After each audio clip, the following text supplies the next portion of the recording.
My wife said she was going to a special dinner at her boss's house. When she finished the sentence, she expected me to ask what she was going to wear, if she wanted me to take her, or perhaps to wait up for her.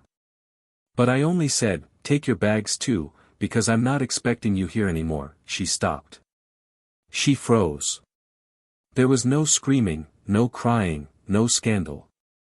Only silence. A bitter, definitive silence. Because I already knew everything.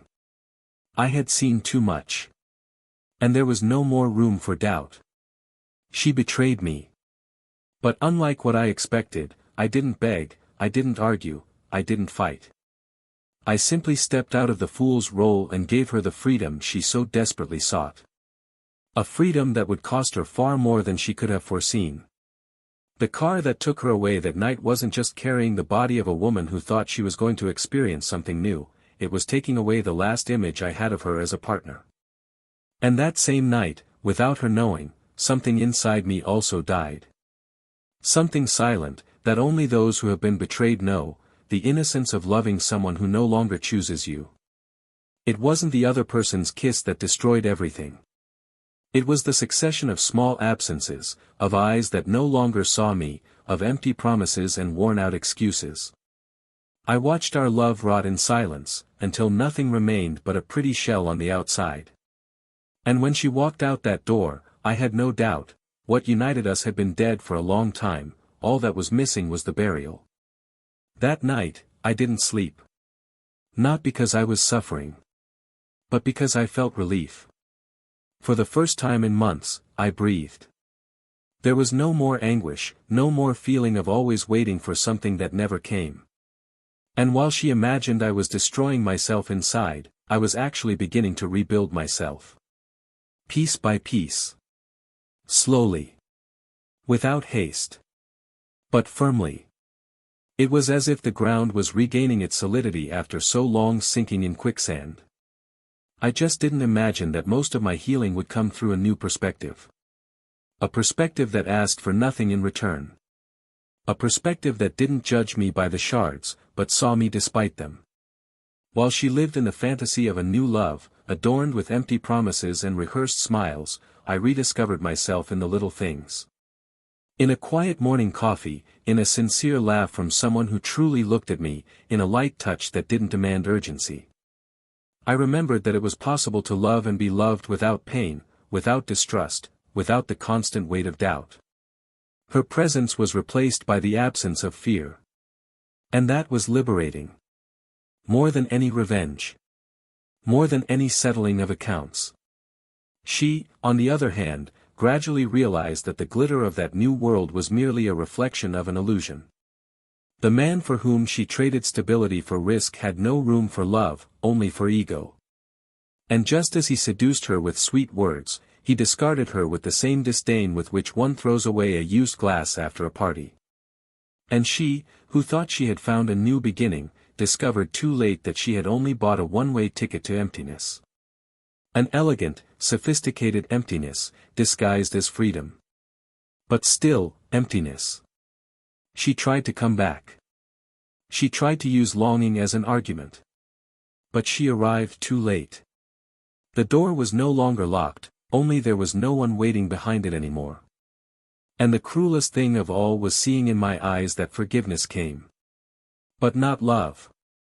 When she looked at me as if begging for a chance, I smiled. Not with anger. But with respect. The same respect she forgot when she chose to leave. And it was in that instant that she understood, you can't go back from certain choices. Some doors don't close with a key. They dissolve with time. And when you try to open them, you only find a wall. And no matter how much she tried to justify herself, no matter how much she said she didn't know what she was doing, that she was weak, that she regretted it, I no longer had anywhere to keep that story. It no longer fit inside me. The space that was hers was now occupied by another presence. A presence that arrived without promising anything, but that gave me everything back. The trust, the carefree laughter, the desire to share plans. She didn't heal my pain, she showed me that pain wasn't the end. It was just part of the journey to someone who saw me whole, even patched up. And that's what hurts her now. Knowing that she was replaced not by someone better, but by someone who never needed to compete. Someone who simply was, while she got lost. There was no soap opera scene. There was no scandal. There was silence. A silence so powerful that it said everything that needed to be said. And in that silence, she heard the echo of her own choice. The echo of haste, of vanity, of the search for something she couldn't even name. And when she finally understood what she had lost, there was no one left who wanted her back. She didn't just lose her husband, she lost the only gaze that still saw her with truth. And that, no amount of time can heal. No new love can mask it. Because she will never again be loved as she once was. And the worst part is knowing that that love still exists. It just doesn't belong to her anymore. Fate doesn't punish with violence. It punishes with clarity.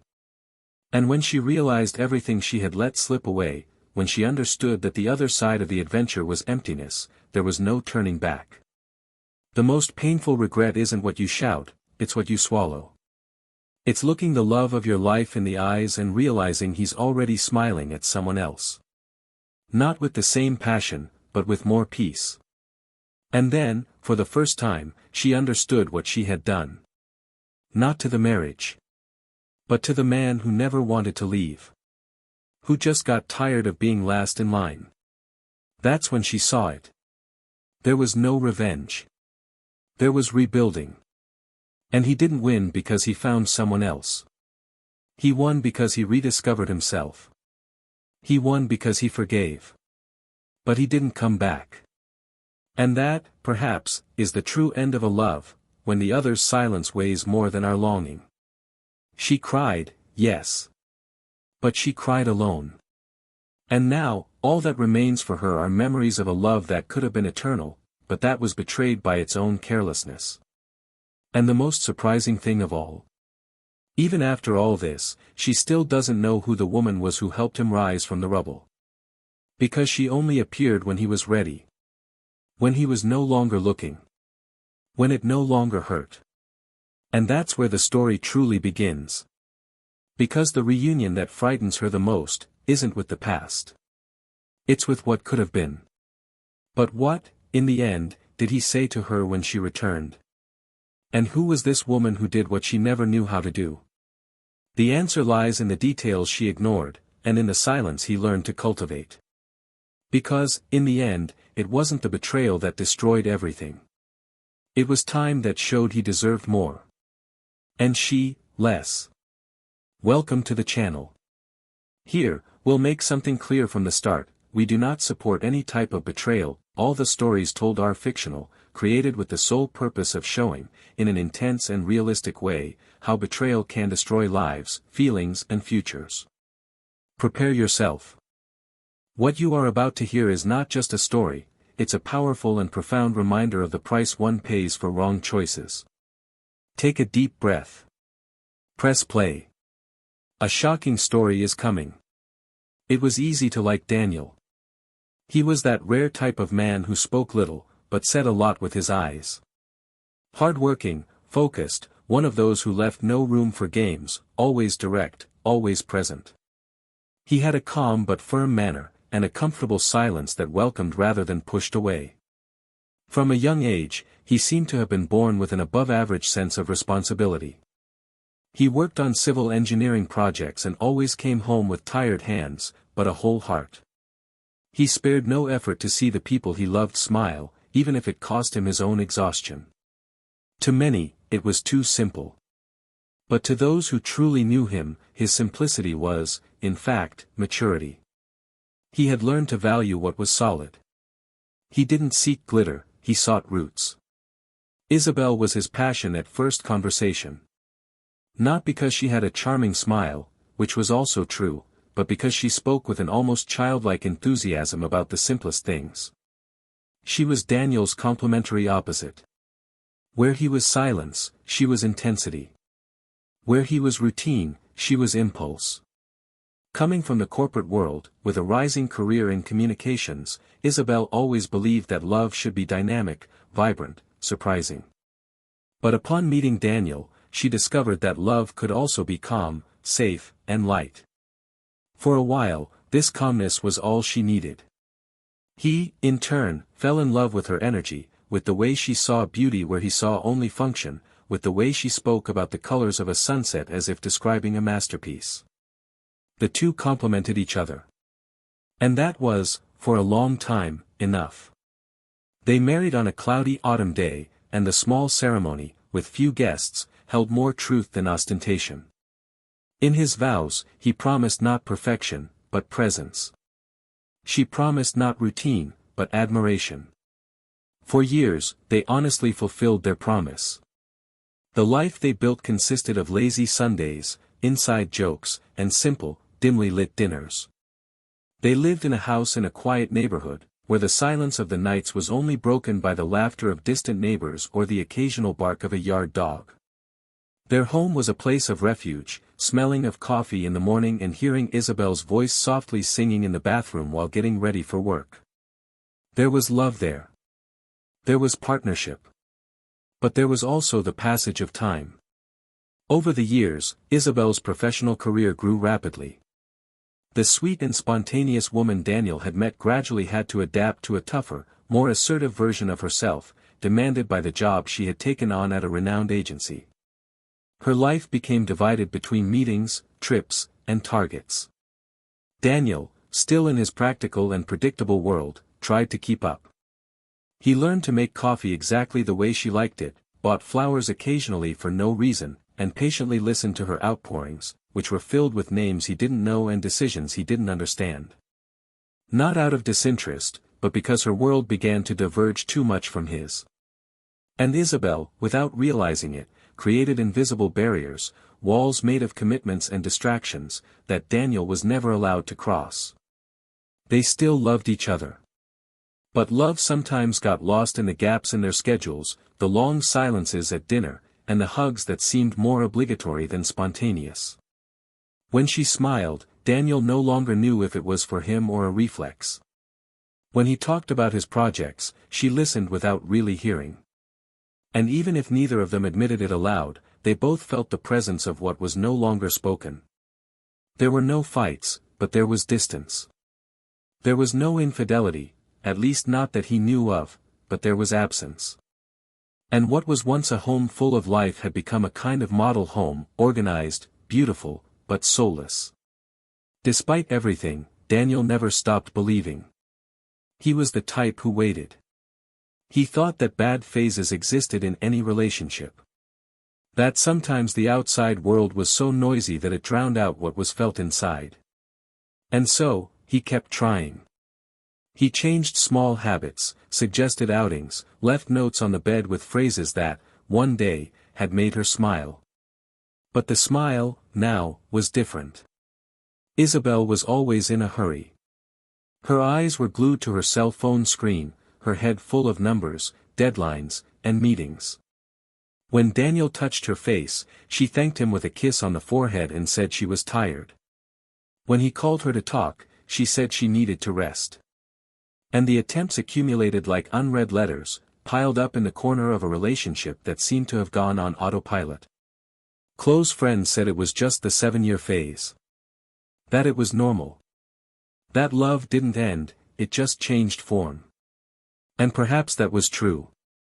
But Daniel increasingly felt that this new form of love no longer included him. There was a place in Isabel that he could no longer reach. A space within her where he wasn't invited to enter. And yet, he waited. Because he had a kind of loyalty that wasn't common. He didn't give up easily. He believed that love was proven precisely in difficult times. That when the other person wasn't well, that's where one should stay. But staying out of love is different from staying out of fear of losing. And little by little, what was once a choice became resistance. Isabel, for her part, felt suffocated. Though she wouldn't say it, she felt she was becoming a version of herself she didn't recognize.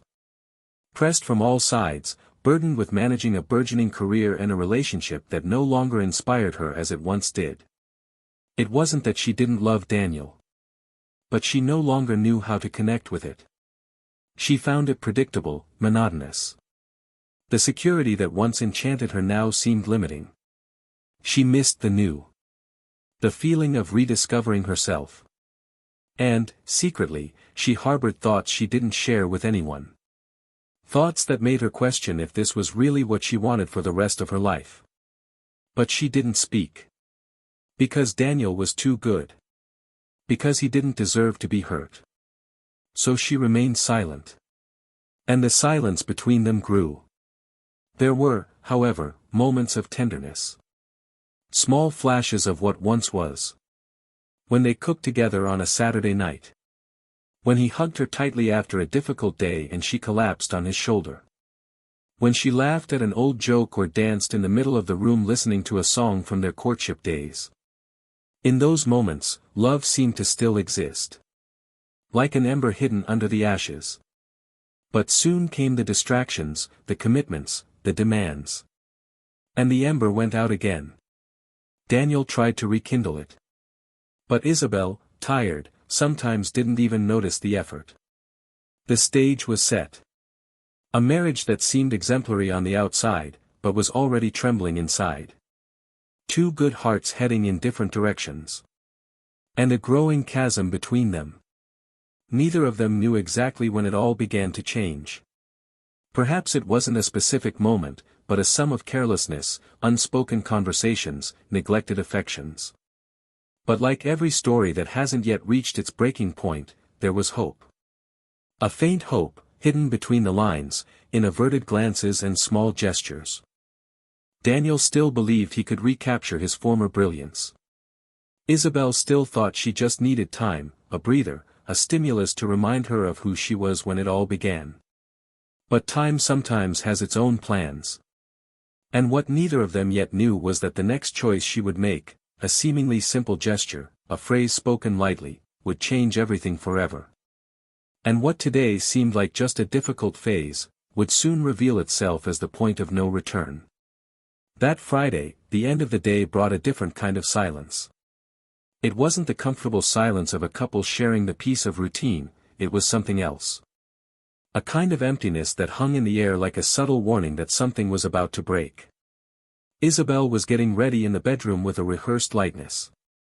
The wine-colored dress draped over her body, her hair loose, carrying a perfume Daniel hadn't smelled in ages, and her makeup impeccable. Everything about her seemed carefully prepared for something special. But not for him. While she applied lipstick in front of the mirror, Daniel watched her from the doorway, with the calm eyes of someone who had already understood enough. She turned her face and, with a casual smile, said she had an important dinner that night, a meeting at her boss's house with other team members. She used words that sounded too light, as if everything were commonplace. But there was no naturalness in her voice. He, firmly, simply replied, "Take your bags too, because I'm not expecting you here anymore." For a second, she froze. Her hand still hovering near her bag, her body upright, but her soul out of place. The sentence fell upon her with the weight of a door being slammed shut. Daniel's eyes were empty of anger. And perhaps that was the cruelest part. Because she expected explanations, questions, maybe an attack, a confrontation. But he was at peace. A hard, non-negotiable peace. Isabel tried to smile, confused, as if she thought it was a joke. But his silence made it clear there had been no misunderstanding. And then she understood. He knew. He knew everything. About the invitation that wasn't a group one. About the dinner that wasn't just professional. About the deleted messages, the absences disguised as commitments. Daniel had seen enough. And even if she tried to argue, deny, soften the blow, there was no room for another version. He simply knew. And, above all, he had already decided. She didn't scream, nor did she cry. He walked to his bag, grabbed his car keys, and left. Daniel didn't stop her. Not out of pride, but because there was no reason to anymore.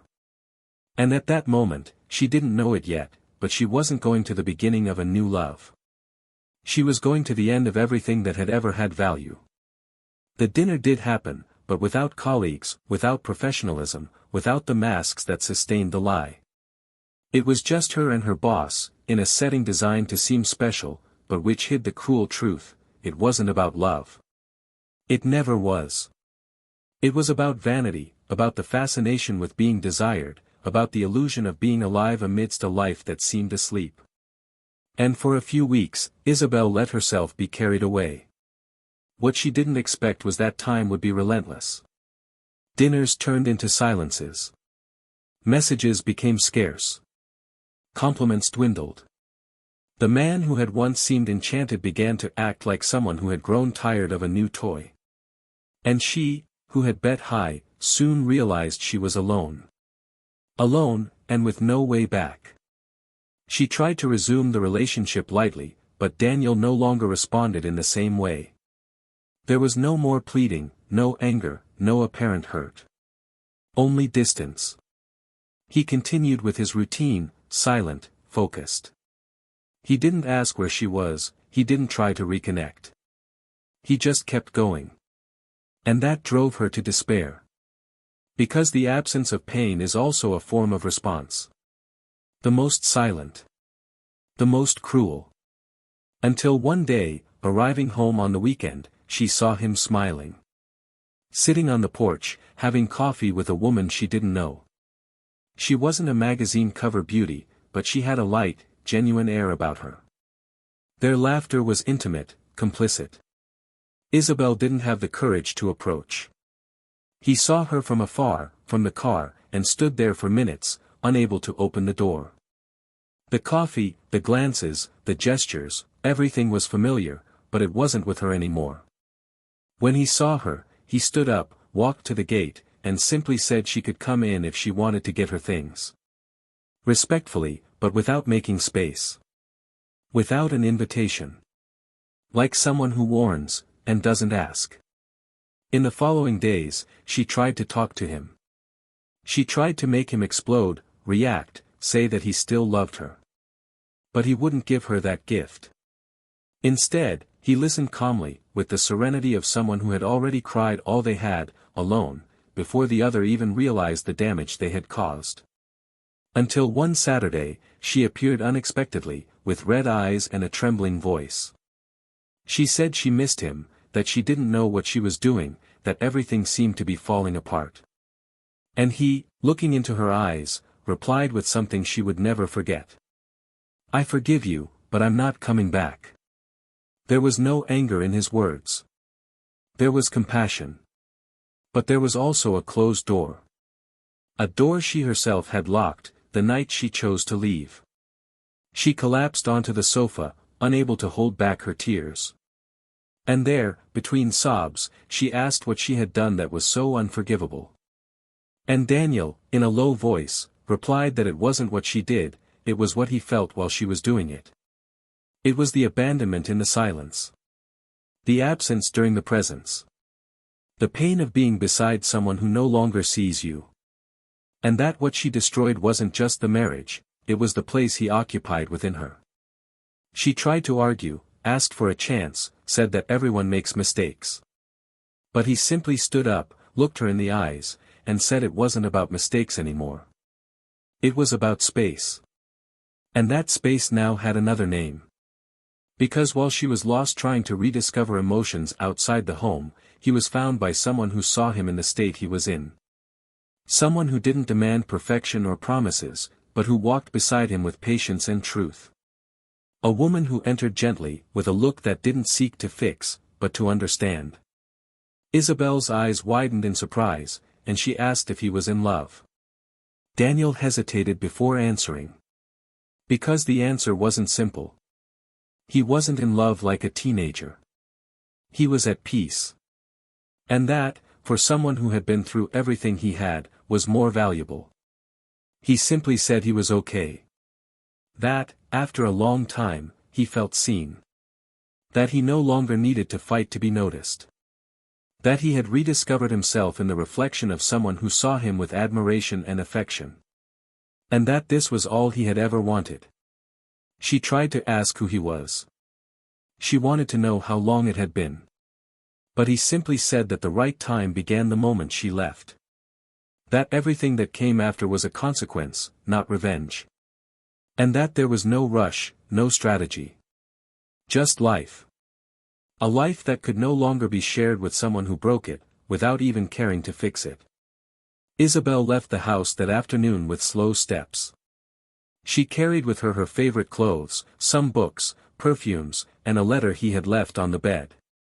In the letter, he said he wished she would rediscover the sparkle she sought. But that it wouldn't be at anyone else's expense anymore. He said that love is a choice, but it's also permanence. And that absence, sometimes, is the clearest answer. He ended by saying that what they had was real. But that it was no longer theirs. It belonged to the past. And that moving on wasn't punishment, it was liberation. She read the letter in the car, crying. Not because of the words, but because of the absence of resentment. Because his forgiveness was the final straw. There was nothing more to be done. What hurt, more than being left, was knowing that he no longer wanted to come back. That his heart was elsewhere. And she, in the emptiness of her own choices. She never went back. Not because she didn't want to, but because she understood that the place she left no longer existed. That house, that man, that love, everything was now something else. Another time, another cycle. What was once hers now had new colors, new smells, new stories. She tried to move on. She tried to get her life back on track.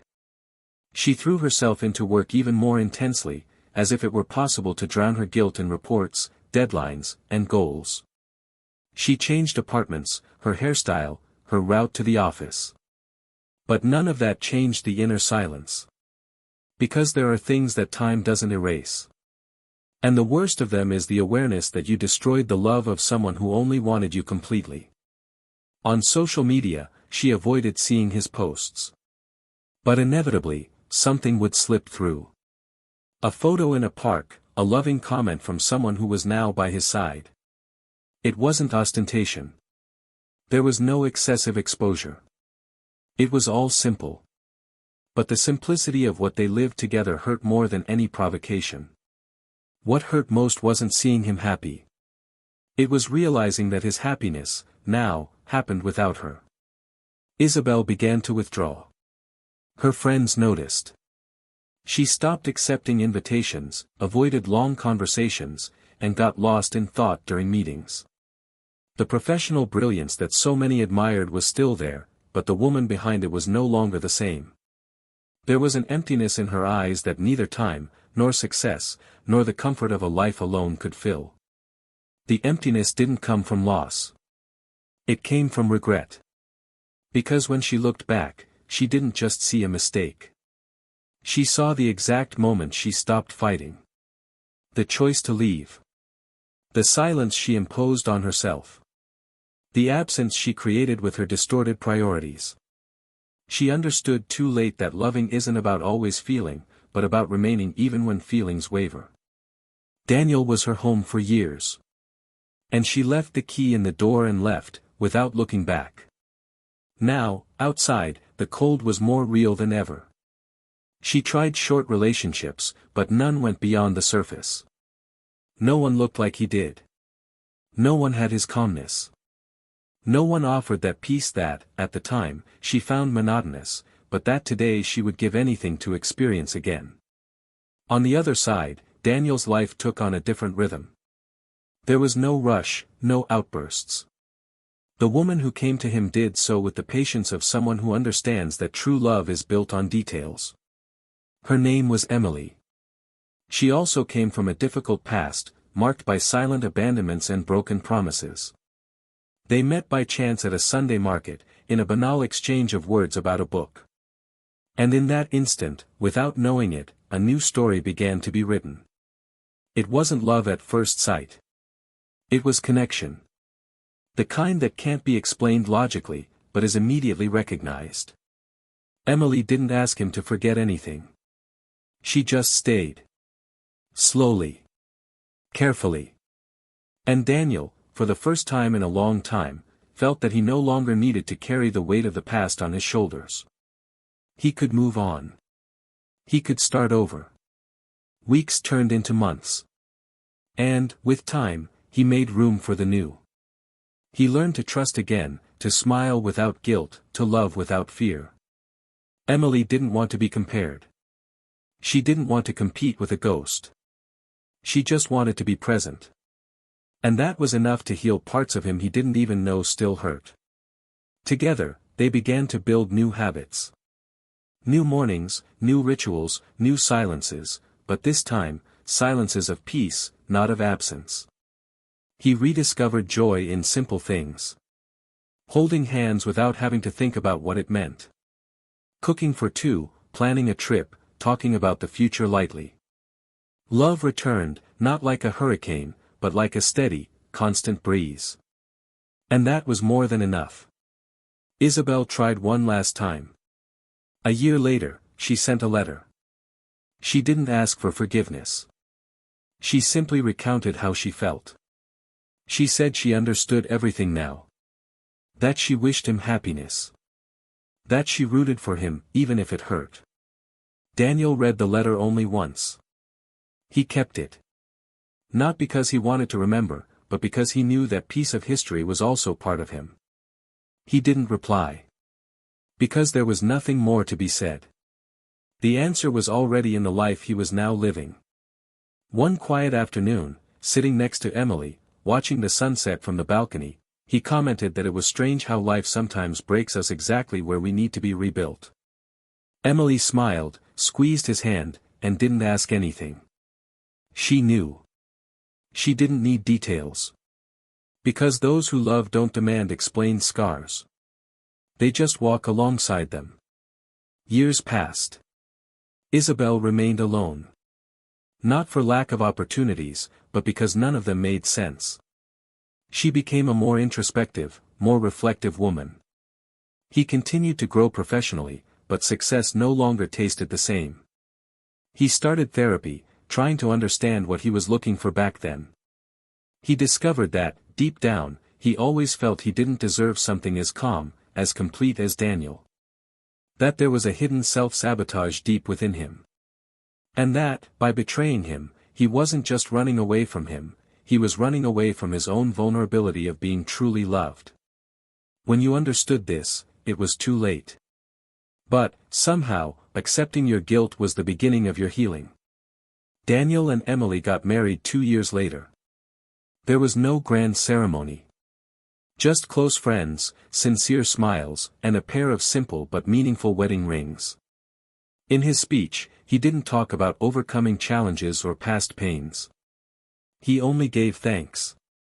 For having been seen, welcomed, and for having found a love that didn't need to be shouted. A love that is only proven in the silence of everyday life, in the light-hearted companionship, in the choice that is renewed each day. And so, the story came to an end. Not the idealized ending envisioned by those who believed in an impossible new beginning, but the necessary ending. An ending that brought emotional justice to each character. Daniel moved on, not as one who forgets, but as one who chooses to live. Emily arrived quietly and took what remained of a broken heart, helping to stitch together, stitch by stitch, a new hope. And Isabel, though she lost, found in her pain the opportunity to look at herself truthfully. Because sometimes, the greatest punishment is not the loss of the other, it's the discovery that you didn't know how to love when you had the chance. Now tell me, what did you think of this story? Leave your opinion in the comments and share it with someone who needs to hear this lesson.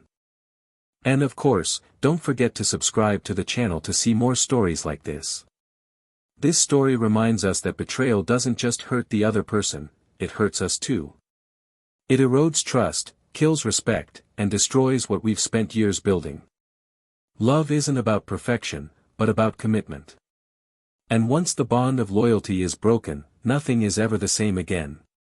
This channel does not support any type of betrayal. Here, we tell fictional stories with the purpose of reflecting on the real consequences of the choices we make. Because in the end, whoever loses true love impulsively, loses everything.